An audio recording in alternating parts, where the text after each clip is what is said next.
Welcome to Government at Work. I am your presenter, Adina Johnson.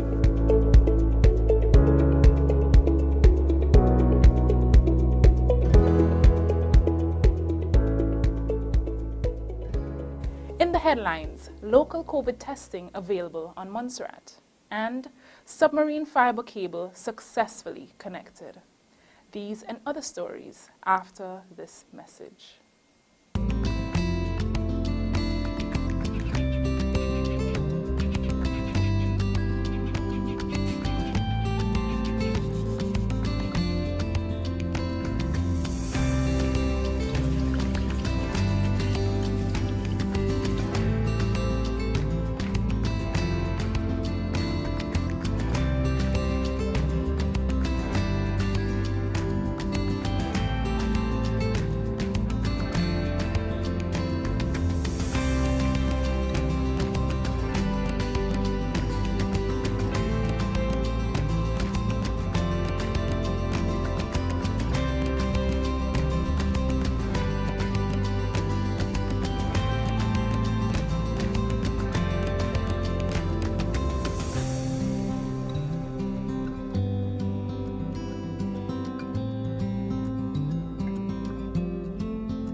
Montserrat is now in a position to conduct COVID-19 tests.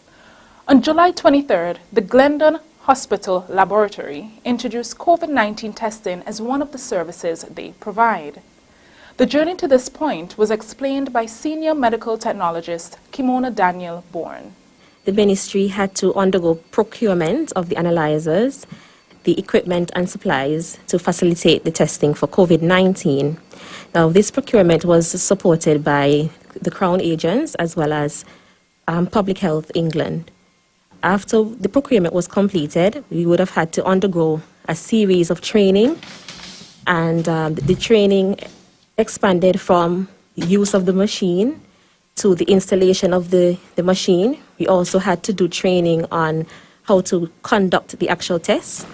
So we had to do training for the SOPs for the testing, and we also had to do general laboratory biosafety training, because in order for us to ensure that we can carry out the training safely in the operational space that we have at the laboratory, we had to ensure that we undertook this training, and also we had to do a biosafety risk assessment.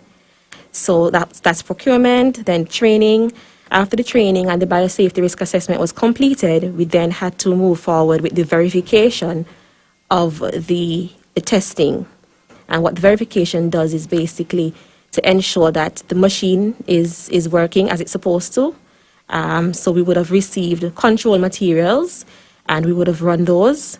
So we had to ensure that that worked. Then we also had to do trial runs. And after the trial runs, then we are now ready to launch testing. The COVID-19 test is free, but is only currently available for certain categories of persons. Initially, persons who presented at a health center or called the hotline who had flu-like symptoms were the ones being tested. Now that we have an island capacity, we're going to expand that preliminarily. So anybody who has flu-like symptoms will be tested. The contacts, that is, the persons who are the close contacts of anyone who's confirmed with COVID-19 will also be tested. We are also offering tests to persons who may require a negative COVID-19 test for travel purposes. And those are the main preliminary groups that we will be testing at this time. The local lab will have the results of the test within 24 hours. But the sample will also be sent to the reference lab at CAFA for verification. Medical technologist Monique Spencer provides further details about the turnaround time for COVID-19 test results. The laboratory has a general turnaround time of 24 hours. However, because basically this PCR test that we are implementing, it's a new system and it will follow the normal algorithm we have for our serological testing. That is, all tests are done twofold, meaning it is verified by more than one kit or testing machine. At the moment, because there's only one operating system in place for COVID-19 testing at the moment, our tests will have to be forwarded to CARPHA, the Caribbean Public Health Agency, which serves as our reference laboratory. So what will happen is we will give our 24-hour presumptive results while we wait for CARPHA to verify the results we have are indeed what we say we have. A medical team of 13 health professionals from Cuba arrived on Montserrat on Tuesday, July 21st, to work with the Ministry of Health and Social Services. More details in this report from the Ministry's Health Promotion Coordinator, Penny Maloney. The team's arrival is in direct response to a request made in March 2020 by the Government of Montserrat to the Republic of Cuba for medical support for COVID-19. Government of Montserrat officials were at the John A. Osborne Airport to welcome the contingent to our shores. Hablo muy poco español, pero te saludaré en español esta vez. En nombre del gobierno y la gente, te doy la bienvenida a Montserrat. Esperamos trabajar con usted y que su estadía sea productivo y agradable. Gracias por venir a ayudarnos en este momento. De nuevo les doy la bienvenida a Montserrat. Dios bendiga. The request for the support from Cuba was based on the experience of the Cuban medical personnel in coping with disasters and serious epidemics worldwide. There is also a need for the deployment of personnel in different medical care settings on island to support our health system. The contingent is comprised of 8 general nurses and 5 doctors with varied specialties, to include anesthesia, internal medicine, pediatrics, obstetrics and gynecology, and a general medicine practitioner. While on island, the public can expect to see the medical team fully utilized in conducting specialist clinics, working in the hospital and in the district health centers. Reporting for the Government at Work News, I am Health Promotions Coordinator Penny Maloney. Montserrat's new submarine fiber optic cable was successfully connected. The cable system was installed to the branching unit between Antigua and Guadeloupe following the arrival of the cable laying ship IT Intrepid at Buncombe Bay on June 29th. The ship arrived on island after stopping in Curacao to pick up the cable, which was specially manufactured for Montserrat in France earlier this year. Project manager Denzel West commented on the significance of having the fiber optic service on Montserrat. He also provided details about the next stage before the project is fully completed. The cable has been landed at Buncombe Bay. The process started this morning at 7 o'clock and it went rather quickly and very smoothly. The sea is very calm. There's multiple benefits. What we're trying to achieve, first of all, is to give our off-island connectivity as much redundancy as possible. Currently, our off-island connectivity, telecommunications connectivity, is done via microwave links connecting from Montserrat to Antigua. Both Flow and Digicel have microwave links connecting us to Antigua, and that's how all our traffic leaves the island. Now, we live in a hurricane belt, so you could just imagine if we had a bad hurricane, or maybe not even so bad, but one that damaged the towers, we could be out of connectivity for who knows how long.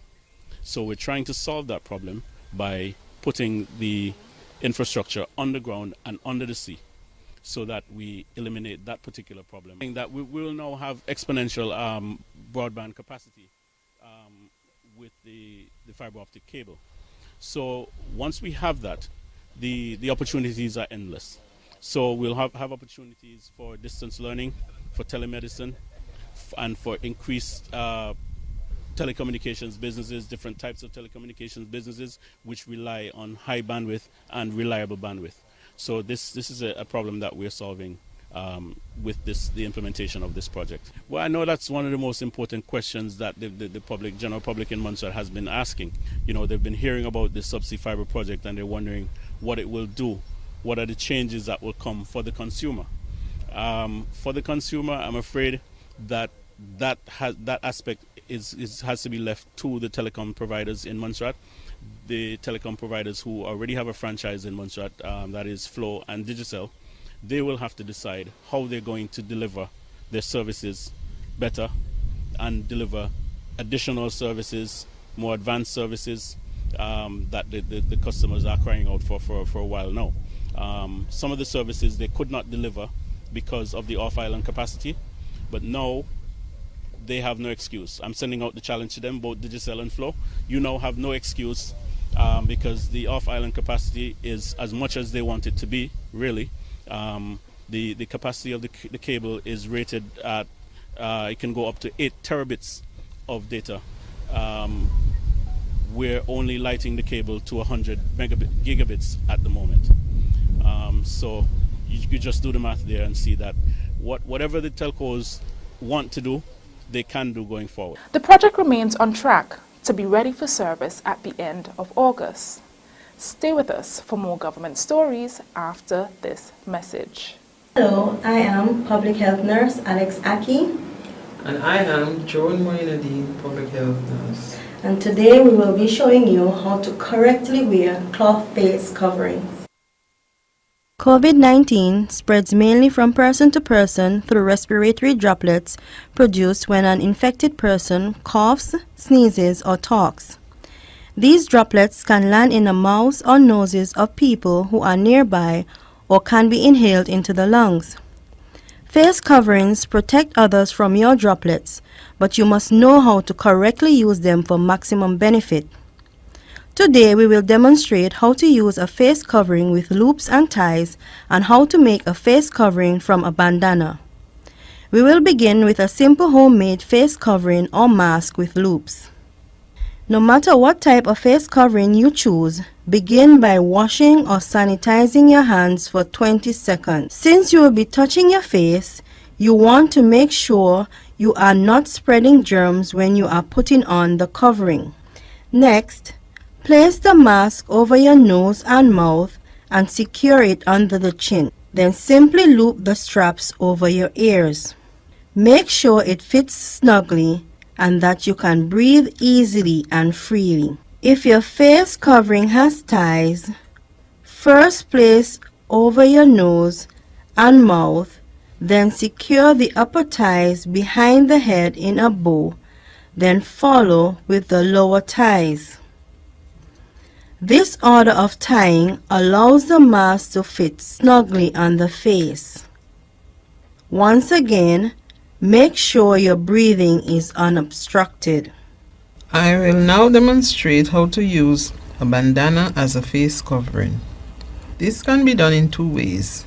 The first way shown is useful for persons with mobility issues who may not be able to tie a bow. 1. Fold the bandana in half, then fold it in half again. Loop a rubber band around each end, that is on the left and right, leaving a few inches of fabric so each side looks like a candy wrapper. Fold the sides over the rubber bands so they meet in the middle and tuck them together. This face covering can now be put on as was just shown. Alternatively, you can fold the bandana diagonally and simply tie at the back of the head. Whatever face covering you use, it is best to keep it on your face the entire time you are in public. Don't put the covering around your neck or up on your forehead and avoid touching it, but if you do, wash or sanitize your hands. When it is time to remove the face covering, here is how to do so correctly. 1. Untie the strings behind your head or stretch the ear loops. 2. Handle the face covering by the strings or loops only, as the front and insides are hotspots of infectious viruses and bacteria. 3. Place the covering in the wash basket. It can be washed with your regular laundry. Remember, it is a single wear item and cannot be reused until it is washed. 4. Be careful not to touch your eyes, nose, and mouth when removing the covering, and wash your hands immediately after. The Ministry of Health and Social Services strongly recommends the wearing of cloth face coverings in public settings, particularly where other social distancing measures are difficult to maintain, and while visiting the Glendon Hospital compound or any health center. A new destination video showcasing the best of Montserrat has been launched. The video, which features Montserrat's more natural and charming character, was launched by the Tourism Division, Office of the Premier, on Monday, July 27th.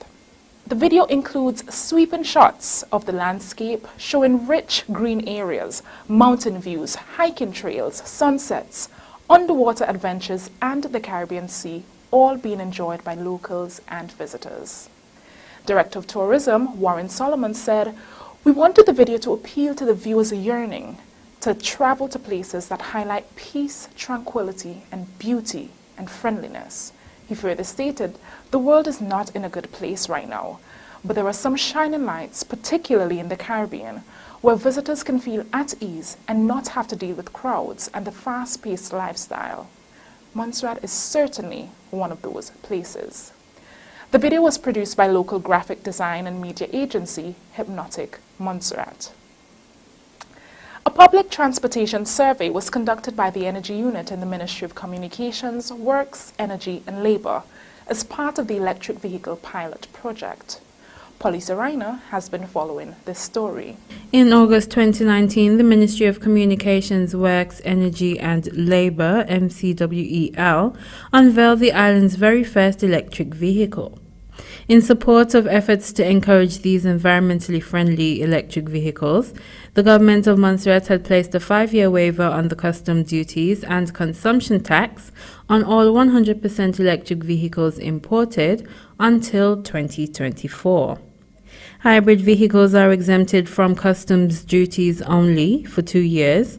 All other hybrid vehicles except plug-in hybrid vehicles are exempted from consumption tax only for 2 years. The ministry bought the electric vehicle as part of plans under the Montserrat Energy Policy 2016 to 2030 to transition the transport sector away from fossil fuels. Then in January of this year, the Energy Unit embarked on an electric vehicle pilot project, which included the public transportation survey as one of the objectives. Here is Director of Energy Kenrick Burke speaking on the pilot project in more detail. In 2019, roughly 51% of the island's fossil fuel importation was consumed by the transportation sector, which is a significant contributor. And in 2019, August of 2019, the government would have actually instituted a tax exemption on the importation of hybrids and electric vehicles.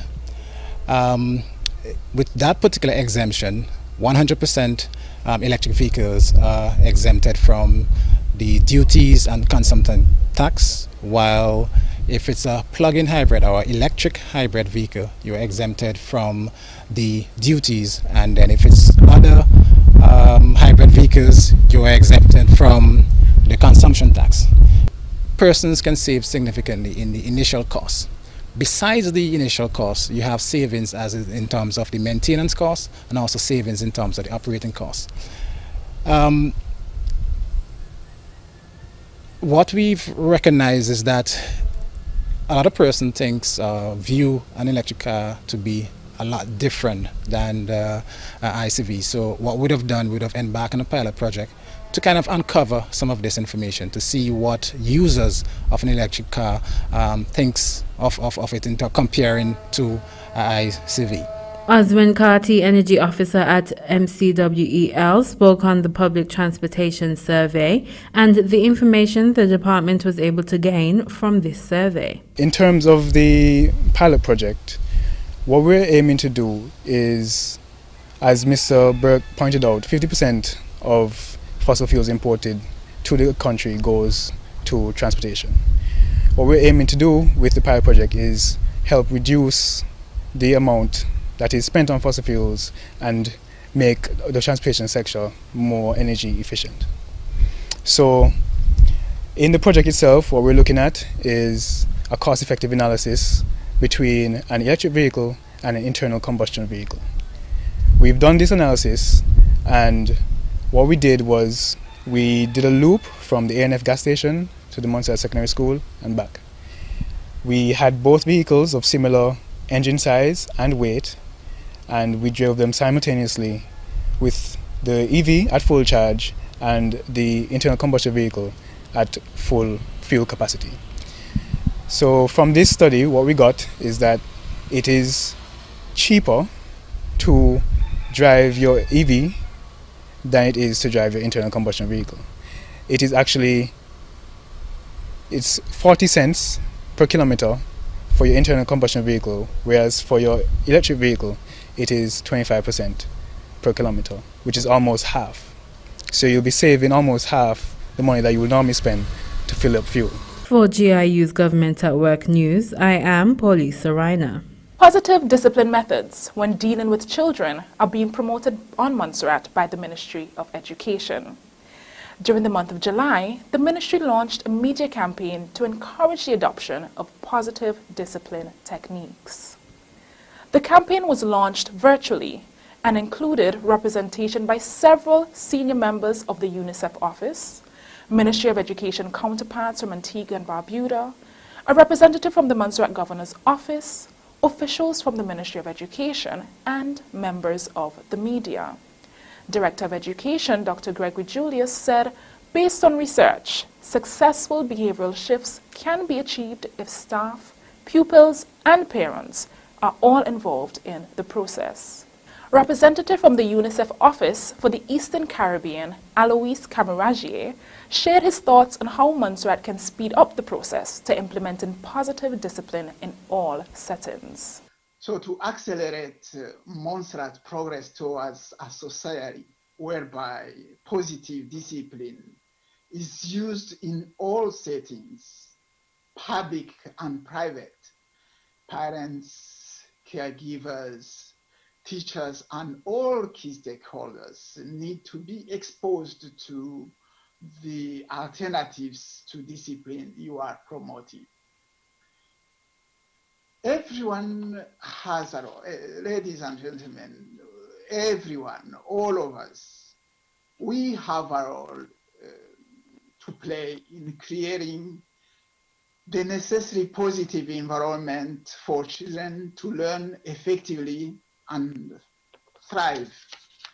As the saying goes, it takes a village to raise a child. The UNICEF representative commended the Ministry of Education for keeping the child safeguarding and positive discipline high on the agenda. There are a total of 4 radio announcements and 4 videos on the theme Positive Discipline. The media launch, hosted by Narissa Golden of Golden Media LLC, contracted to produce the radio and social media public service announcements. The Woodlands beach has received a significant upgrade. Improvement works at the beach undertaken by the Tourism Division Office of the Premier were completed in July. The upgrades include the installation of picnic seating areas, a curb and slipper drain at the entrance, improvement to the natural stone wall, repair works to the access ramp, and the installation of a new walkway to the beach. Other improvements include the addition of 2 new concrete barbecue grills, restoration and replacement of handrails leading down to the beach, upgrades to the fencing around the facility, installation of guttering, and repainting of the walls at the facility. The work at the beach was funded by the European Union as part of a product development project. Other beaches across the island will also be improved by the end of the year. The beaches carded for improvement are the Little Bay Beach, Isles Bay, Old Road Bay, Limekiln Bay, and Buncombe Bay. Our final story is up next after this message on positive discipline. Try that song again for me, please, Jason. No, I want to watch TV. Not until you finish your math. No! Give me faith and patience here today. Child, you're going to sit there until I tell you to move. Hell, what did I do with that belt? Take deep breaths and think of another way to reach your goal. All well and good for you to say. You don't see how he's trying me.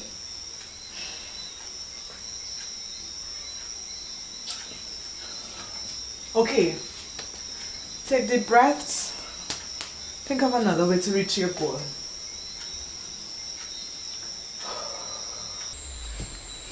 Baby, you're tired of sitting down, huh?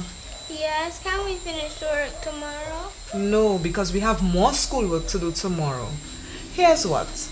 How about we watch a funny video? I'll let you choose.